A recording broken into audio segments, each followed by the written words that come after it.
আসসালামু আলাইকুম কিশোরগঞ্জবাসী।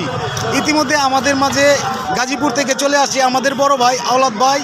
আমরা এখন জানতে চাইব আমাদের ঐতিহাসিক পাগলা মসজিদে এসে তার অনুভূতিটা কেমন। আসসালামু আলাইকুম। তো পাগলা মসজিদ ফেসবুকে ইউটিউবে অনেক দেখছি। তো এই মসজিদের অনেক গরম, তো কোনো সময় আসি নাই, তো আজকে আসলাম। তো দেখি মনে মনে যেটা চায় এটা নাকি বলে পায়। তো দেখি আমার মনের কোনো কিছু আছে, যদি পাই তাহলে তো আলহামদুলিল্লাহ। হ্যাঁ, আল্লাহর কাছে লাখ লাখ শুক্রিয়া জানাই যদি পাওয়া যায়। তো ভাইয়ের সাথে দেখা হইলো। তো ভাই অনেক অনেক অনেক অনেক ভালো মানুষ। তো ভালো ভালো মানুষের সবসময় ভালো সাপোর্টই থাকে। তো আমি কোনো সময় মানে আফসোস করি নাই যাতে ভাইয়ের সাথে দেখা হয়ে যাবে। তো আজকে হঠাৎই দেখা হয়ে গেছে।